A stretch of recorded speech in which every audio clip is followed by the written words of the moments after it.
Նոր ստոպ գործիքը հասանելի է։ Բանկային ձեր հավելվածում գտեք զեղծարարից պաշտպանող ստոպ կոճակը, հենց սա է վերջերս ներդրվել սպառողին հնարավորություն տալով արգելափակել իր կողմից չօգտագործվող այս կամ այն ծառայությունը, որոնց միջոցով խաբեբաները սովորաբար փող են քաշում մարդկանց քարտից կամ հաշվից։ Նորամուծության աշխատանքն են բացատրում Կենտրոնական բանկից։ Եթե մարդը արգելափակել է իր ավանդը, դա նշանակում է զեղծարարը, եթե հասանելիություն ունենա թվային հավելվածին, ինքը չի կարողանա ավանդից ելք անի։ Ուրիշ ինչ տարբերակներ ունենք հնարավորություն։ Այլ անձանց կատարվող փոխանցումներն ու վճարումները, քարտից քարտ փոխանցումները, առցանց քարտային գնումներն ու վճարումները, հավելվածով կանխիկացման հայտի ձևավորումը, քարտի կապակցումն էլեկտրոնային դրամապանակին կամ նոր սարքին, նոր վարկի ստացումը կամ գործող վարկային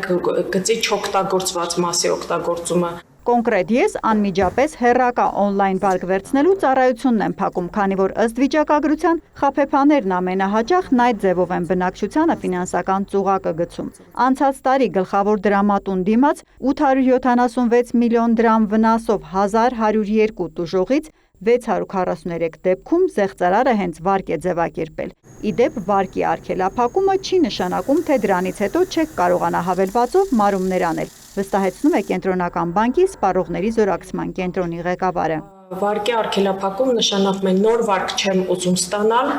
իմ չօգտագործված վարկային գծի մնացորդը չեմ ուզում օգտագործել։ Ստոպ կոճակը սակայն չխաբվելու 100%-անոց երաշխիք չէ։ Զեղծարարներն արդեն արհեստական բանականությամբ են կեղծումներ անում, այնպես որ ինտերնետ առևտրի ժամանակ բանկային քարտի եռանիշ կոդ նշեք, թե ԱԱԾ-ի կամ ձեր իսկ բանկի անունից զանգեն տվյալներ ուզեն, պետք է պահպանել զգոնությունը, իմացեք, կեղծարարի հետ գործ ունեք, ասում է Արմենուհի Մկրտչյանը։ Մեր հորդորն է անկախ ամեն ինչից անձնական տվյալ չտալ,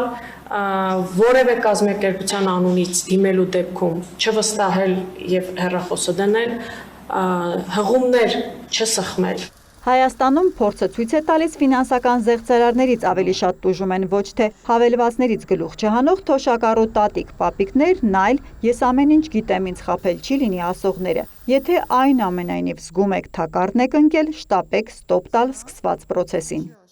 Հենց իմացաք կամ մտնում եք հավելված ստոպ բոլոր գործարքները, կամ զանգում եք բանկ, կամ վազում եք բանկ։ Նոր ստոպ կարգավորումով քանի սպառող է արդեն արգելափակում արել, թվեր դեռ չկան, թեպետ բոլոր բանկերն արդեն ներդրել են նորամուծությունը։ Բոլոր այն կազմակերպությունները, ովքեր ունեն թվային հավելված եւ ընկնում են այս նորմատիվ ակտի տակ, արդեն ունեն։ Ստոպ կոճակով բլոկավորվող ծառայությունը նորից ակտիվացնելու համար համակարգը հաճախորդի ամբողջական նույնականացում է պահանջում։ Եթե հեռակա, կտևի 1 օր 24 ժամ, բանկ այցելելիս հարցը տեղում է լուծվում։